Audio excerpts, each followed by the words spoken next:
So we are giving a short minute so people can join, but I think we can get started. So I just wanted to welcome everyone to this webinar. The topic today is the collusion problem, the number one fraud concern for gig economy platforms. I'm Camila Ayala, your host for today's session, and I'm very excited to have this conversation with our guests, Aditya Otama from Careem and Mateus Costa from iFood. We're really glad that you joined us today. And as we go through this session, I'd just like to highlight that we would really love to hear your questions so we can make sure that you get the most out of today's session. Please type those questions, comments, or thoughts into the chat as we go, and then we'll address them during the end at our Q&A. In case you're wondering, we will be recording this session and sending out that recording by email as soon as everything is available. And of course, if you don't mind, please let us know in the chat where you're joining from. We really love to see where everybody is joining from. So to get started, let's get through some introductions so you can get to know us. I'm Camilla. I'm currently a senior customer success analyst at Incognia. I'm focusing primarily on fraud prevention for gig economy platforms and in marketplaces across Latin America. But I'd really love to introduce our speakers. So Aditya, maybe you can get started by introducing yourself. Thank you, Camila. Hi, everyone. My name is Aditya. I'm currently a product manager for risk and business integrity at Careem. We are everything apps, we call it ourselves, ride-hailing, food delivery, groceries, fintech, based in Dubai, UAE, but we operated in Middle East and North Africa. I originally came from Indonesia, Southeast Asia, and previously I was PM at Goto, which is a joint venture between Gojek, ride-hailing and food delivery, and Tokopedia, a marketplace company. Nice to meet you, everyone. Thanks for having me. Awesome. Mateus, would you like to go? Sure. Hi, everyone. It's a pleasure to be here. So I'm Mateus. I'm a fraud prevention manager at iFood, which is the largest food delivery company in Latin America. Currently, I'm responsible for the courier vertical within our fraud prevention ecosystem. And let's talk about collusion. Happy to be here. Awesome. Thank you guys so much. So to get started, let's go through what we will be covering today. First of all, we're going to define what collusion actually looks like in 2025 and why it's emerging so much as a top concern for 2026. Then we're going to be discussing the organizational and technical challenges that make collusion so hard to catch at a scale. After that, we're going to dig into the signals that actually work, the patterns and behaviors that reveal collusion despite fraudsters' best efforts to hide. And lastly, we're going to get tactical on disruption strategies and how to implement them without disrupting operations for good users. With that in mind, let's just jump in. For our first topic, it would be good to have some context as to why we're having this conversation, right? So recently, Incognia conducted a survey of more than 40 fraud and risk professionals from ride-sharing and delivery platforms all around the world. A link is gonna pop up in just a moment if you want to jump into that report and take a look for yourself. But essentially, in the results from that report, which you're gonna be able to see in the slide in a moment. Oh, there's the link. Awesome. We saw very interesting results, which was, as you can see in that little graph there, collusion has emerged as one of the top concerns from the professionals we surveyed. We knew this was a big problem, and we have heard about this before, but it was a bit surprising to see this emerging above other concerns such as promo abuse, refund abuse, and chargeback, which have always typically been at the top of fraud prevention teams' minds, right? So we thought it would be really nice to have a bigger discussion on this subject and to dig into this. So to get started, it would be good to define collusion, right? What are we talking about when we say collusion? When we say collusion, we're talking about coordinated fraud that's going to be involving more than one actor, or it can be just one actor, but they're going to be pretending that they are playing multiple roles. So they're pretending they are different roles, right? For instance, as an example, a courier driver and a diner working together to abuse the system, or even more, right? So we can have the courier, right? So the driver, the consumer, and the merchant all working together in a coordinated fraud scheme. And a lot of times, what's difficult with collusion is that this activity can seem legitimate at first glance, but when you really zoom out, you're going to start to see patterns emerging, showing this abuse is spanning across all of these different types of roles. And this is going to really characterize this collusion. To get started, I wanted to ask you guys if you could share some examples of collusion patterns that you have seen on the courier or customer side, and if there are any surprising ones that maybe you have caught. Maybe Aditya, could we get started with you? Okay, thanks, Camila. So basically, the very basic collusion, not basic, but the one that's usually common in the gig economy is between the driver and customer or user in this case. It's common in the delivery industry where one of the modus operandi is like the driver mark order as undelivered, but in reality, they collude with the user to share the refund or even like steal the item or something like that. And also, and this is particularly heavy on the cash order, because on the cash order you can just create another account without need to connect your payment method or something like that. um, One thing that interesting is that this is just shared by my risk manager, I think a month ago. So we also notice a merchant user collusion.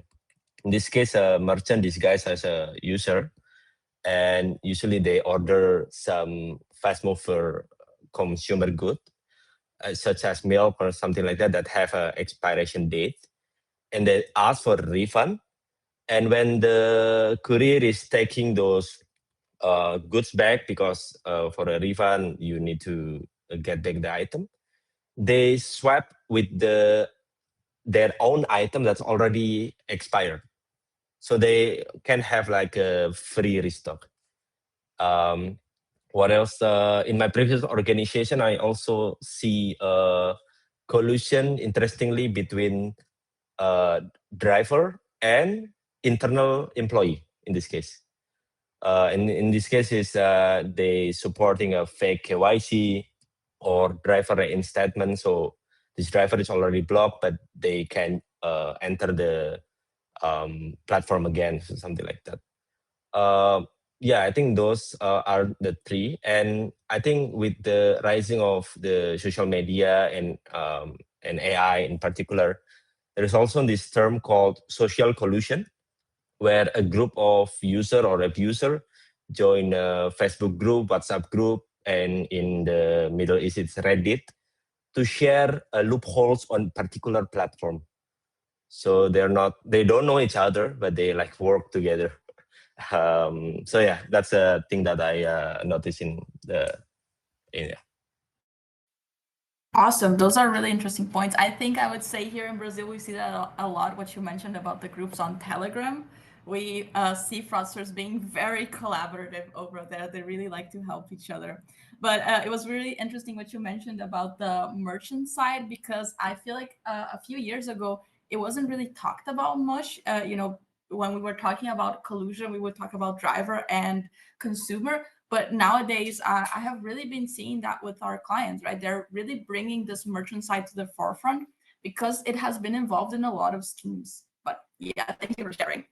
And now another question. Are you seeing any collusion patterns on your end, Mateus, that maybe Aditya didn't mention?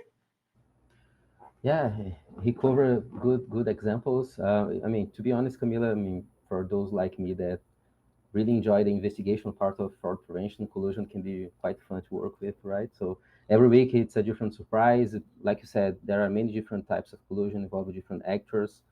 I will complement Adita's answer, but for me, going to the traditional ones, of course, we have like super specific ones, but the traditional ones I will separate in my experience the collusion connected to two different scenarios. Like, so We have collusion linked to the orders that are canceled, the order cancellation, usually like Adidia said, usually tied to refunds or even when the fraudster want to steal the order. In our scenario, in our case, usually it's connected to high value baskets. So when they want to steal the order, it's more connected to like high value baskets. And like you said, like we're talking about consumers and couriers working together usually. But here it's quite difficult to scale. So to be honest, it's not like a big pain for us right now. What is a big pain for us is related to the collusion, which is more common among organized groups that connected to the completed ordered schemes, which focus on the earning side. So for example, like when driving, the drivers, the couriers colluding to generate fake routes, and they scale those fake routes in order to being paid for that, so they can have a huge amount of payment because of several fake routes that they generate, colluding with a merchant and a consumer, of course, right? So usually it's a collusion connected to the three parts of the, the environment. So that's the basic ones, but for sure there are many other interesting cases that we could take hours to speak about here. Yeah, unfortunately, there are just so many different schemes that these fraudsters come up with. And I think this is linked to our next question. With all of this emerging, why do you think collusion is the top fraud concern for the peers in the area for 2026? Aditya, would you like to start? Yeah, I mean, collusion is complex. It's not as straightforward as a transaction, like, isolated transaction fraud in this case, because you need to check a different set of actor, different set of relation, right? So I think I'm looking at the maturity of the team itself. I think most of the team is already mature enough to solve those is isolated transaction. And moving on to more complex topic, which is one of them is collusion. So, and also maybe the data maturity is also in play as well. As they get more data, they can see more the pattern clearly and something like that. So yeah, I think that's because they don't not caring, but like they don't take focus or attention on that. But later on, when the team is growing and the team is mature, they moving to this topic. I think that's my assumption. That makes a lot of sense. Do you have any other thoughts, Matheus, on this? Yeah, I follow. I agree with Adidia. Many platforms have already solved the most common types of fraud, right? So at least have better control of them.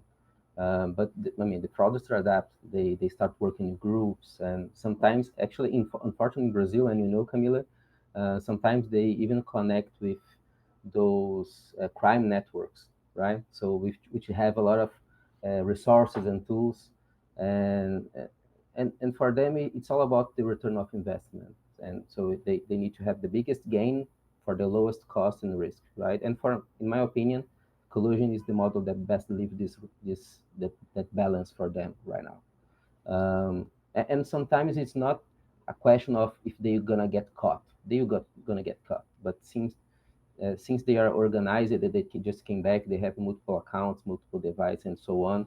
It's more about when they're gonna get caught. So as long that balance, that return of investment balance of gain stay positive for them, they will keep reinventing themselves and scaling up, right? So, but back into the question, why it's a top concern in my opinion, because it's especially hard to deal, right? Like we said before, but it's also dangerous in my opinion. I mean, there's I mean, there is the financial loss, of course. I think it's super important, but collusion impacts also in the multiple sides of the marketplace, and that usually comes with trust and reputation damage as well, which can be even harder to recover from, right?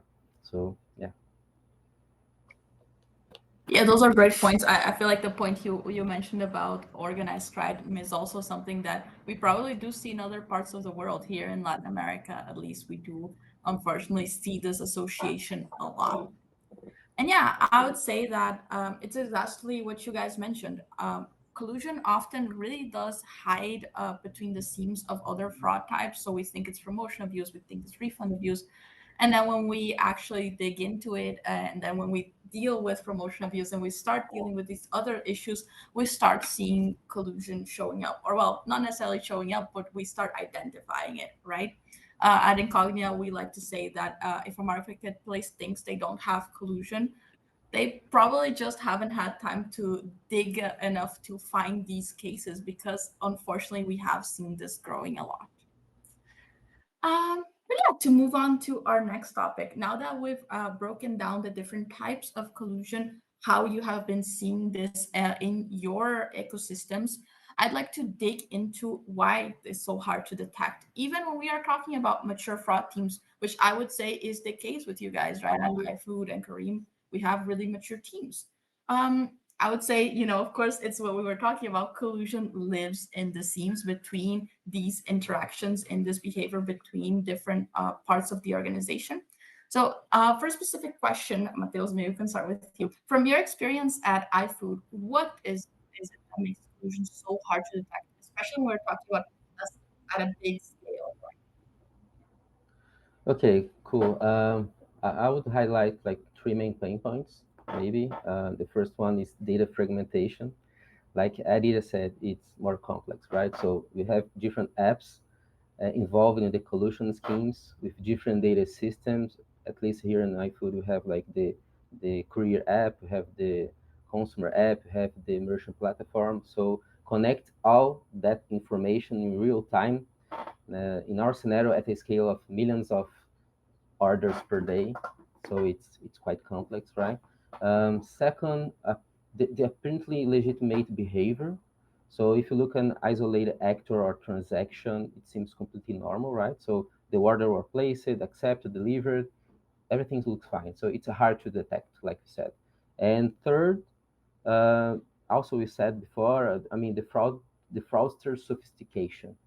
They use multiple devices, multiple accounts. They're constantly changing their modus operandi.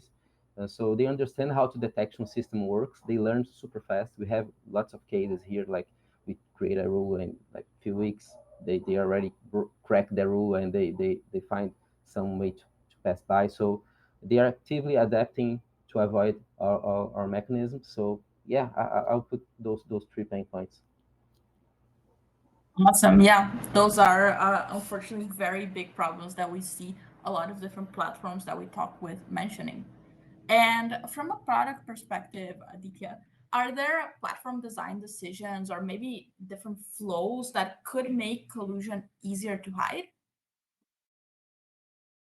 I think like what Matthew said about data fragmentation, it's also related to a fragmented ownership in a sense that those each system have a different team that handle it, sometimes with different metrics, sometimes with different objective, initiative, and so on. And sometimes the system is not talk to each other, or but the system itself or the team itself. And I think it's related to this kind of thing. Why collusion happen? Because they have loopholes to be abused or to be attacked, right? And sometimes in my experience, for example, if one team want to do automation on a certain part of the system to enhance the user experience, for example, or they want to have a different kind of promo or a new process or a new SOP or something like that, and they're not discuss or talking it to the other team that may have connection with that, that could create a potential loopholes that can be attacked by an abuser with the collusion itself. So yeah, that's the thing. It's basically um, source or the root cause. Maybe I would say is those kind of the fragmentation that happen in the organization and system itself. Yeah, that's actually a very important point. We do see this a lot. Teams unfortunately work in, well, it does make sense from a structural standpoint, but when you work in silos, it becomes very hard to make these connections. And then how much of this challenge that we were talking about with collusion, with detecting is would be technical, having the right tools, and how much would it be organizational? Mateus, do you have any thoughts on this? Wow, that's a good question. I would say it's probably 50-50. Um, I mean, on the technical side, like we said before, the challenge is to connect systems that weren't designed to talk to each other, like cross-platform device intelligence, graph analytics to map networks, real-time data pipelines. So I can talk a lot here. So none of that is trivial, so it's super complex. But also in the organizational side, it's like Adida just said, like it's about alignment, So, um, eh, which is a challenge. Not, I mean, even it's a challenge for any company. You can be a small or a big company. Alignment is going to be always a challenge. So for Collusion, it's not different. So we have like different teams: fraud, support, operational. Each one seeing just only part of the problem, a small part of the problem. So they need to work together in order to both strategically but also tactically in order to work against collusion. And I'm not even talking about the usual tension that we talk a lot in different subjects when you have like the fraud team and the growth, the supply team, But I mean, it's important to highlight that those teams also are affected by collusion, since we were talking about multiple accounts, multiple fake orders, they're gonna see good numbers in their metrics, fake numbers. But so yeah, alignment is quite important also, and quite hard to deal when you're talking about collusion. And so back to the question, I think it's 50-50. Both are big challenge. So you can have like the best technology, but if you do not have teams collaborating with each other, you won't fight collusion effectively. And we can have the opposite. It's also true. Like you can have like a small group or a small team or teams with a great alignment, but if you do not have the tech to fight collusion, it's not going to work as well. Yeah, 50-50. Oh, oops, sorry. Yeah, I fully agree that that makes a lot of sense. I mean, it ends up being a point where when we talk about this 50-50 split, we need everything working together, right? On the technical side, it's going to require connecting two, three, even more. I mean, you guys, as you guys mentioned, like iFood has a financial side as well. It's not just merchant, consumer, and driver. There's the financial side. There's the benefit side, I believe. And then with Careem, there's also a financial side. There's the ride hailing. So it's just so many different sides that have so many different teams, so many different information. And one point that we have seen working a lot with our customers is a unified device ID, right? So that's going to make it a lot easier to detect if we're talking about a same information that is going to go across different parts of the organization. We actually had a case with this where one device we found was associated with 14 driver accounts, but 199 consumer accounts. And if we don't have these unified device IDs or other unified pieces of information, we can't really catch these types of cases. So it really does touch so many different sides. So now that we established what collusion is, why it's hard to catch, I think it would be good to talk about what are these signals that do actually work and that help us surface collusion. Of course, this is where we have device intelligence, as we were talking about before. We have behavior signals, right? Cross-platform analytics. Everything that helps us connect data across different apps to basically make sure we can surface patterns that we weren't able to see before. So, to start on this one, Mateus, what kind of behaviors or system signals have you seen be helpful for surfacing collusion patterns in your experience? Okay, let's see.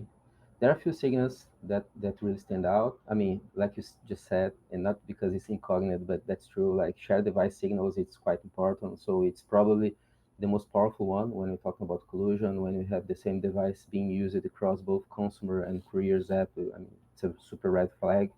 But not just that, like, of course, when we have multiple accounts tied to a few devices or multiple devices linked to the same account, all those signals are somehow important. So warning signals we have to dig into to understand what's happening. In my experience, a signal that we do not talk much about it, but it's quite important, is the identity flags. So for a collusion network to scale, at some point they will need to rely on fake or shared accounts, right? So if you have signals connected to that also, it's probably gonna somehow connect to collusion schemes. We also have the fake orders that I said before. So we have like some flags connected, some monitoring connected to orders that do not seem legit. Uh, it's important to pay attention here because this often serves as a operational layer for our collusion schemes. And network patterns, I would say, like it's really revealing. So you have, like, for example, recurring orders between the same set of couriers and customers and restaurants. You have to pay attention. Maybe something is happening over there. So yeah, just to say a few of them, important signals. That's a great point. And for you over at Careem, Aditya, are you seeing these same patterns? What are you looking at? Yeah, more or less it's the same. If I can add, maybe going to like a little bit technical. In our roles, we also looking at behavioral ratios. So, for example, like a refund ratio on the abuser or frauding versus a normal user, and also we see like promo usage versus contribution margin. Is it like truly in the customer or a set of customer that you want or not? We also looking at same patterns here, repeated first order refund from new account and something like that. Um, Particularly in the UAE, we also leveraging geospatial pattern. So we see that this fraud ring is co-located together. So we see that same delivery hotspot for multiple high risk driver, user, merchant even. So we have also rules based around the geospatial. Yeah, this point about location is very, very interesting because we here at Incognia, we have seen in our investigations that 87% of devices flagged for collusion share trusted locations, right? So, as an example, we had this one case where we saw one singular apartment, not even an apartment building, but one specific location in an apartment where we had 16 devices in this one apartment, and these 16 devices were associated with 65 courier accounts and then 59 consumer accounts. If you just look at the specific devices, sometimes it can seem like there's not a big problem going on because it gets diluted, right? So it was about 100 or something accounts if we add them all up across 16 different devices. Doesn't seem like that big of a deal, maybe. But then when you see that it's from one singular location, that's what really makes the difference, right? And we have to talk about precision here, right? How are we going to identify these precise locations if we're talking about a precision of, I don't know, 500, 600, 700 meters? We really need precise location. So that's a great point. And then still on this subject of these different patterns, uh, considering what your platforms have been doing right over at iFood, over at Careem, do you guys feel like over time, is it getting harder or easier to detect collusion, and why? Well, the, Thank the, you. famous, the famous the famous answer, right? It depends. I mean, depends on each company level of maturity, maybe. But overall, I would say it's getting harder to answer you. But so, like we said before, it's a constantly evolving scenario, right? So the fraudsters are more organized, more connected, and much more faster to adapt. So today, the challenge is not just about accuracy, which is already a big deal when we talk about collusion, but it's also about speed, detecting and acting before the scheme scales.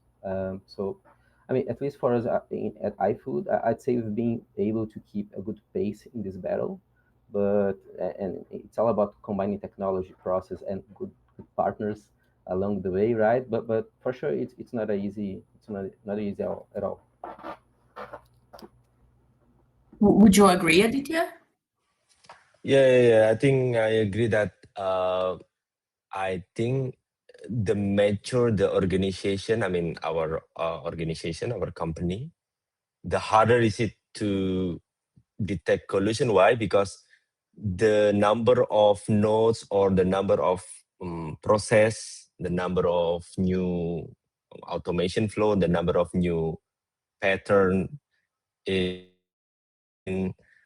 back to the organizational issue or challenge that Matthew talked about in previous segment. It's getting harder because now we need to align on things where the fraudster, they already align because they have the same objective, right? So I think it's getting harder.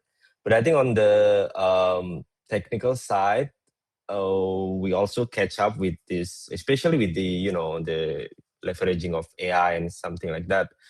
So now we can not only mapping the relationship between each actor, but also see how the importances of each relation and each actor itself, so we can detect it faster and also avoid false positive. Because sometimes in the collusion itself, there might be a legitimate user that for some reason also connected to those ring. So yeah, I think that's my view. Yeah, those are really great points. What you mentioned with you have growing organizations, growing processes, right? And as we talked about before, specifically also for your guys' scenarios, a lot of different subgroups, right? Sub types of user roles that you have to connect and have to make them make sense. So I think it's also really interesting what you said about technology because it is evolving just so much. I mean, I feel like with a lot of organizations that we talk about, just the idea of the unified device ID that can translate across different organizations is already an interesting point.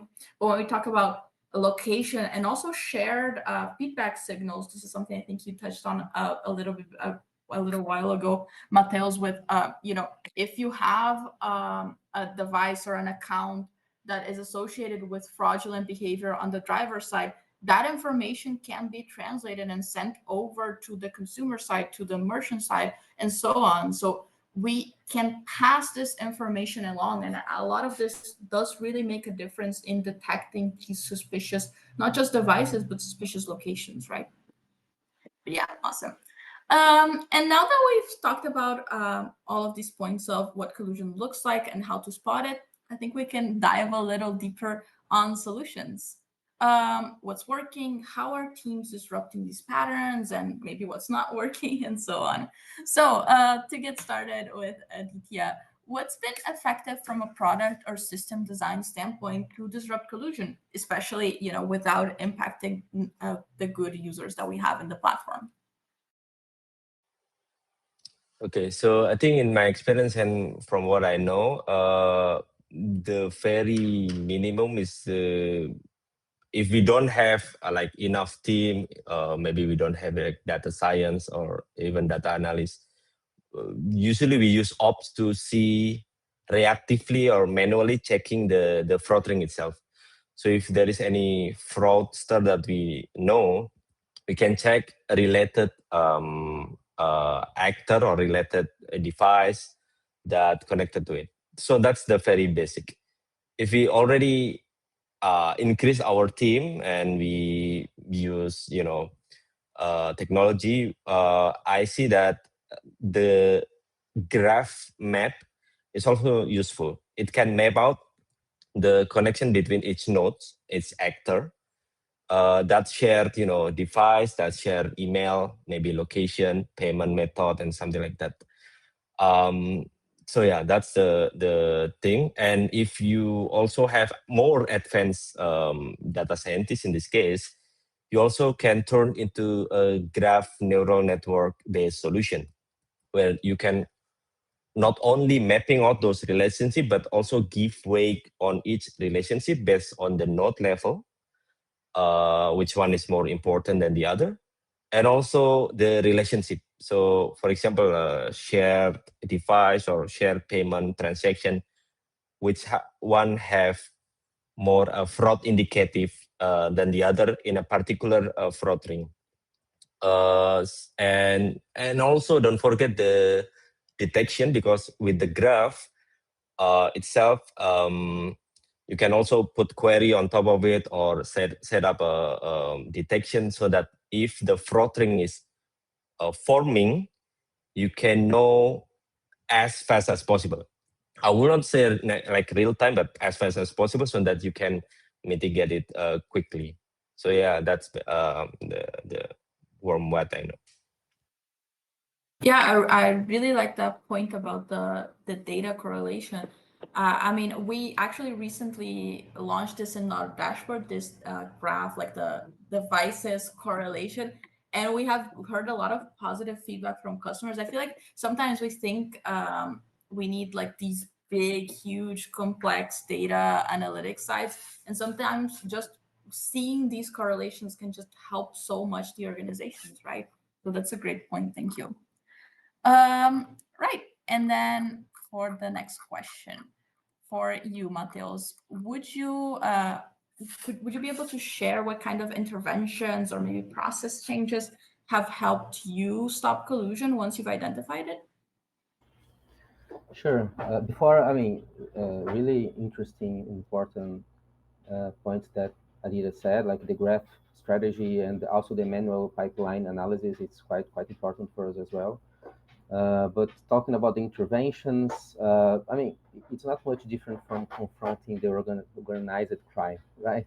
And I say that carefully because I'm in Rio de Janeiro right now. But first, you have to cut off the resources, like we're fighting the organized crime. So the first thing we do is act quickly to prevent financial gain.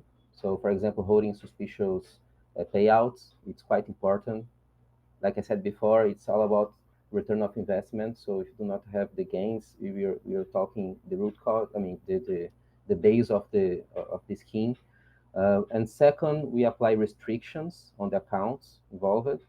And then we run a joint investigation. And that's the part where the teams working together is quite important. So we run a joint investigation across different teams to understand the full scale of the problem, how many other accounts are connected, what patterns are repeating.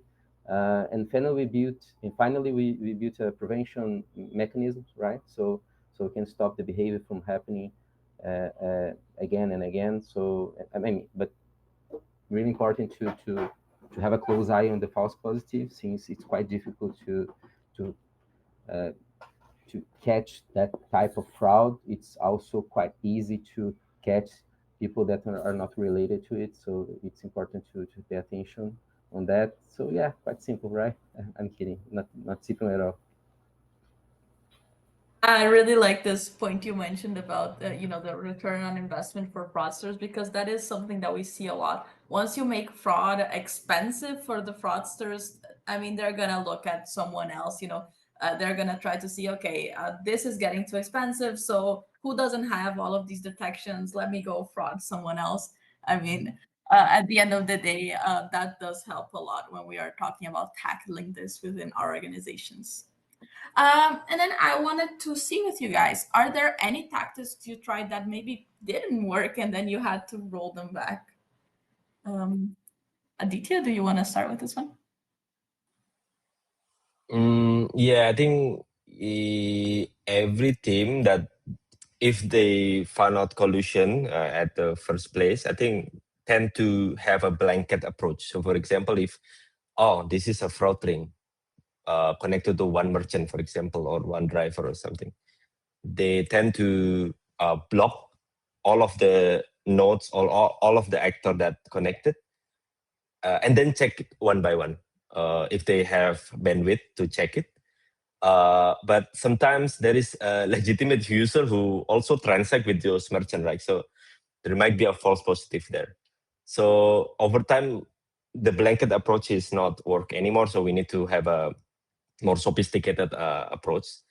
And also, I think I also saw that some team or some rules is blocking the user based on the underpayment or losses that this user generate. And this is also not really correct approach, because sometimes with the multi accounting or with more complex frauding, it can get easily bypass those kind of limitation if you base the block or the action based on the losses or the financial limit or something like that. So yeah, that's the thing that I saw. It's a really good point. It's very, indeed, very important. Have you seen anything in that sense of these types of tactics, with the issues with those types of tactics, Mateus? Yeah, I mean, I follow Aditya, who never been there. I mean, we've been there also, but to complement many different tactics that didn't work, right? So actually, basically, everything we're talking here, comes from lesson learned that we had in the past. So, but I would highlight something that for me it's quite important, which like a year ago, a couple of years ago, we were here in iFood, we were still handling collusion cases in isolation.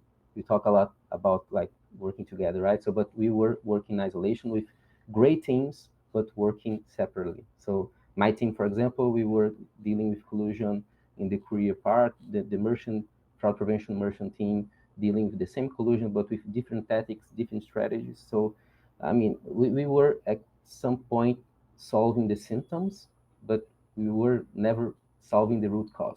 So, yeah, like we said before, like the really change came, the game changed when we start to coordinate between teams, data system, detection strategies, and so on. So once we connected those dots, we stopped treating cases individually and started dismantling those networks. So it took a while, but now we're in a good path. Yeah, I mean, at the end of the day, this working together between teams really does change so much. It seems like it feels so simple, but it's so complex, right? Otherwise, I mean, it wouldn't be such a big issue that we have when we talk about these big fraud prevention teams. I feel like, I mean, in many other groups or teams, not just fraud prevention, this becomes an issue, right?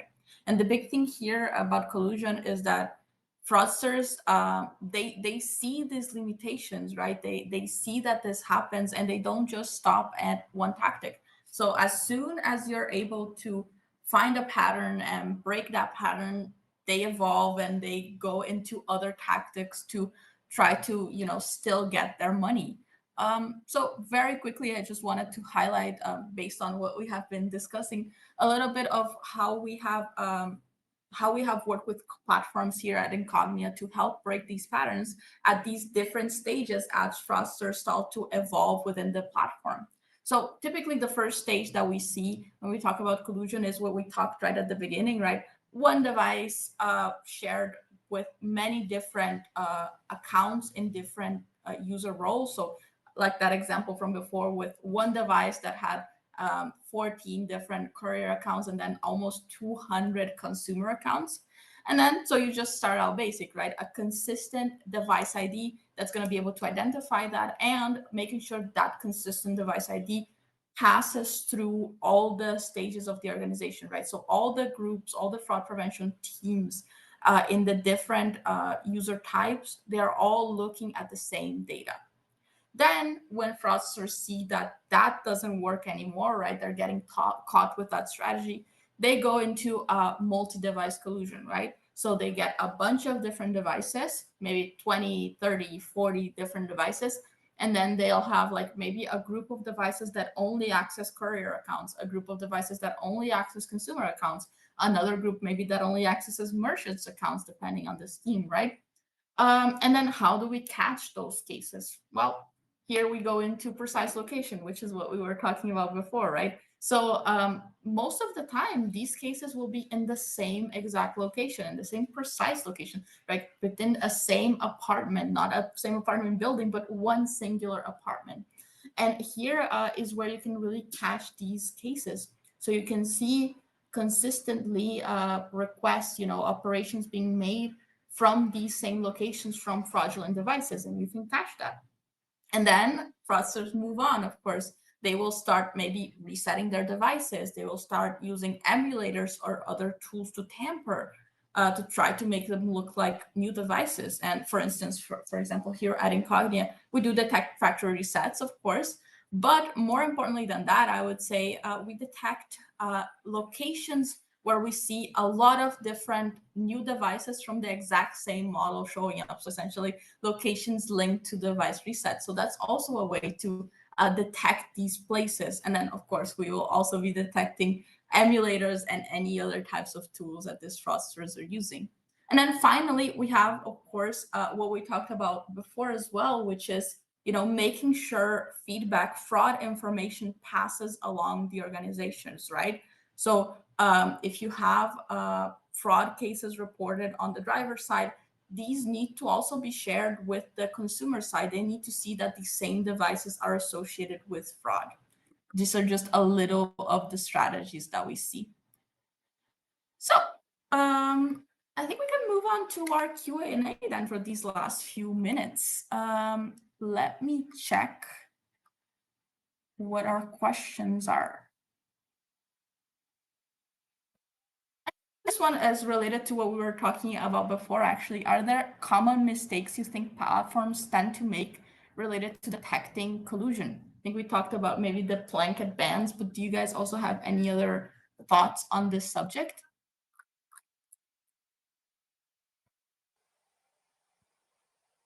Yeah, I don't know if you have any other maybe thoughts. Oh, thank you. Oh, cool, David.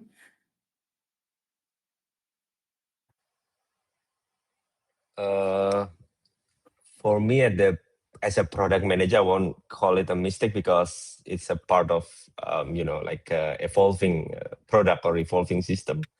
But we usually the fraud or risk organization tend to focusing on rules for the entity rather than relationship, right? So we need to also put some balance on that. It's back to the isolated transaction versus like a broad network of entities also with the transaction and so on.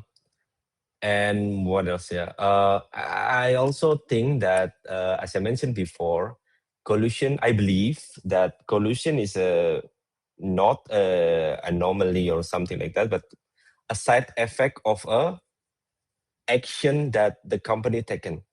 They change their process, they change the incentive structure, they change something that there is a potential risk or loophole there that can get attacked or abused by a fraudster. And how the fraudster can attack or abuse this is by creating a collusion. For example, in the case of refund abuse, promo abuse, or something like that.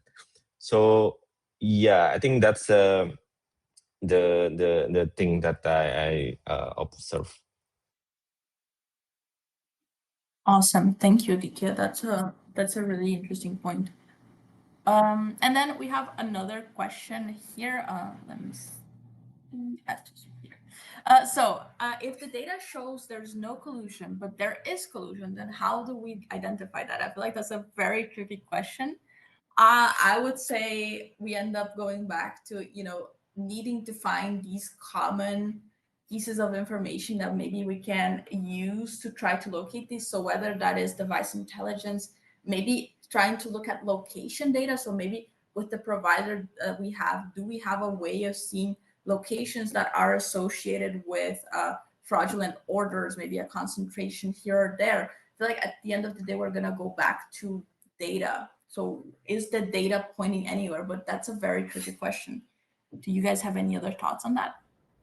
That's a quite tricky question. I think so also, because if the data is not saying that it is a collusion, probably you need more data, or probably you need to find the right data, right? So I mean, you need to understand what's making you understand that that's a collusion for sure. So probably is something that we can connect to get. Of course, there is the challenging of get this data that's saying that it's a collusion, and and try to expand it to find out the whole relations, the whole network, and that's a challenge. But if you have like one case that you you understand is a collusion, but the data doesn't say that it's a collusion, you have a data problem. You need to find new data. You need to maybe connect your process, new pipelines of data to your process, understand with the product team how you can manage it to have different types of data to understand better the process and then create your rules based on that. Tricky question. I'm not sure if I answered what the person wanted. Yeah, I feel like this is one where there's no right answer. I mean, I think for most of these, there's no right answer, but it is a very tricky one. It comes back to data at the end of the day, right? And then another tricky question. Let me add this one. Anyone experiencing their own employees colluding with customers, drivers, or restaurant retail partners? This is also a very tricky one I've heard from clients before. I've heard clients before also mentioning finding this with investigation teams, right? So looking at common denominators of all of these fraud cases, all of these cases that we identified as fraudulent, were approved by the same person or by the same small number of people. But it can also be very tricky to be able to find these common threads, right? So at a larger scale. Yeah, I can comment on this. In my previous places, we found some exact cases where the internal employees is colluding with the drivers. So I think, in my experience, this is the hardest fraud to be unraveled, because you may have data about user, you may have data about merchant, driver, whatsoever. Like, you can do like this sophisticated, I don't know, model on that. But about your own employee, your friend, or even like the, that sit across your desk, maybe you don't know them so much, or maybe you don't have like really have a data or knowledge on that, right? And this is actually, we catch this because of the report of, so there is like this whistleblower kind of things that tell this kind of fraud is happening. So yeah, this is like the hardest fraud to be unraveled, in my opinion. Yeah, for sure. It's a very tricky one. And then I think based on the time, maybe a last question here. Let me showcase this one here. So, what kind of data do you think platforms should collect and cross from the different user verticals, aside from device ID and locations? I think it's a very good one. I'll share my perspective, and then I'd love to hear your guys' thoughts if you have any. I would say, in my opinion, it's fraud feedback data, right?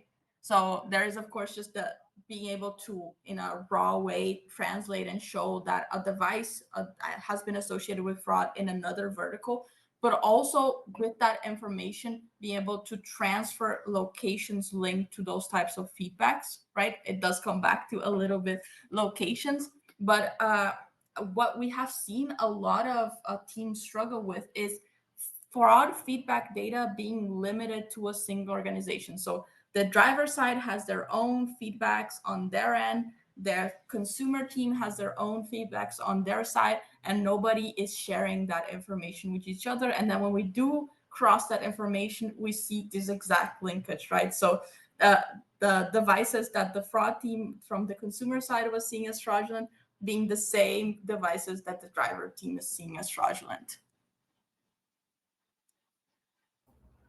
I think you went to a good path here, Camila. I will follow it because for I would say, in my perspective, as someone that is looking to the driver, right? So for me, it's quite important to have all the identities related to all the entities that somehow are connected to the driver, and like you said, not just the identity information, but also the risk information. So for me, if I have a risk information of a merchant that is connected to a driver that I have some suspicions, I can use that for for different ways. Maybe that's connected to collusion as well.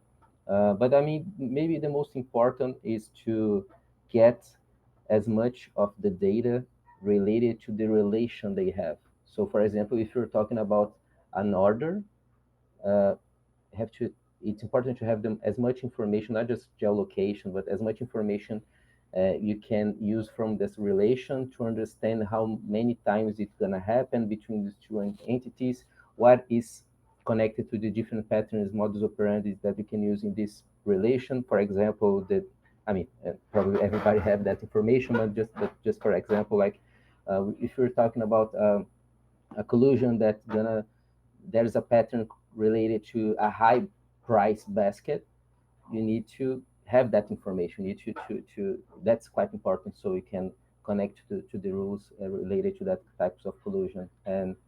And if you have like an information related to fake order, like I said before, which it's an important signal, you need to have all the information that gonna say to you that that's a fake in order, so you can connect to the pattern. But for sure, like they evolve, they're gonna create new modus operandi.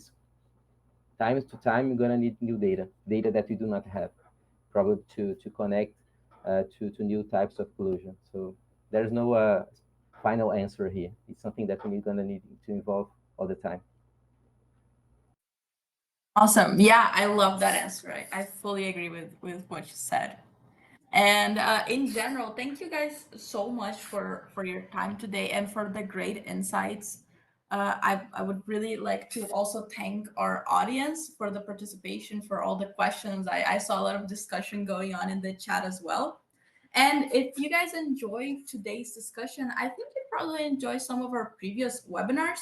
So we've had recordings on topics like driver fraud, refund abuse, fraud at a service, and many more. So please feel free to check out the Incognia website under the resources tab, and also here in the link that was just shared. So as I mentioned earlier, we will be sending out the recording to today's session as soon as it's ready. And feel free to share that however you like with your colleagues. If you have any additional questions, or if you'd like to go deeper into any of the topics we touched on today, please feel free to reach out to us on LinkedIn or anywhere else. We'd really love to continue this conversation.